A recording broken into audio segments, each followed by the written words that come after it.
Napoléon Bonaparte, figure incontournable de l'histoire de France et de l'Europe, fut à la fois stratège militaire, chef d'État et législateur. Né en Corse en 1769, il allait transformer radicalement le destin de la France et marquer durablement le monde. Jeunesse et formation, 1769 à 1793. Napoléon est né le 15 août 1769 à Ajaccio, en Corse, peu après que l'île soit devenue française. Issu d'une famille modeste de petite noblesse corse, il est envoyé en métropole pour suivre une formation militaire.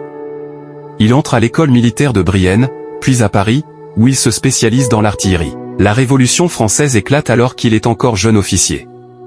Ambitieux et opportuniste, il se positionne rapidement en faveur de la République.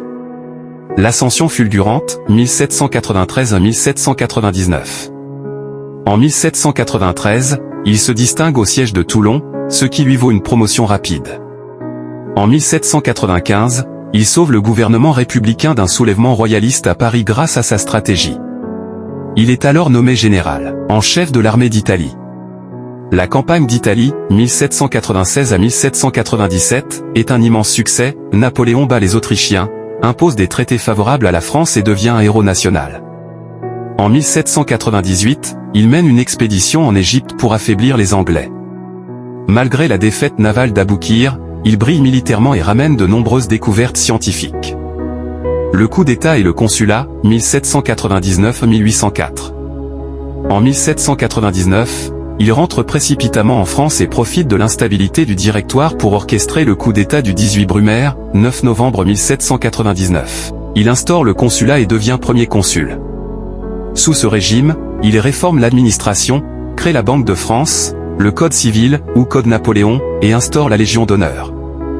Il stabilise le pays après 10 années de révolution et de guerre civile. L'Empire, 1804-1814. En 1804, Napoléon se fait sacrer empereur par le pape Pie VII à Notre-Dame de Paris.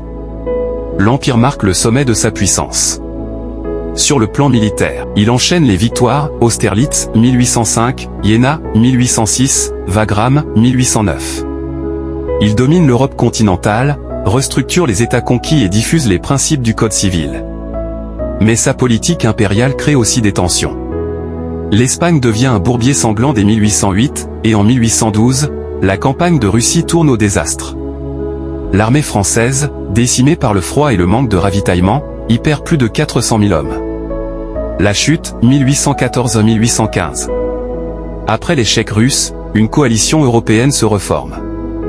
Les défaites s'enchaînent, Leipzig en 1813, puis l'invasion de la France. En avril 1814, Napoléon abdique et est exilé sur l'île d'Elbe.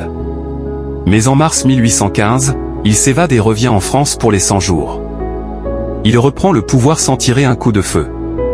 Cependant, sa dernière aventure se termine à Waterloo, le 18 juin 1815, face aux forces britanniques et prussiennes.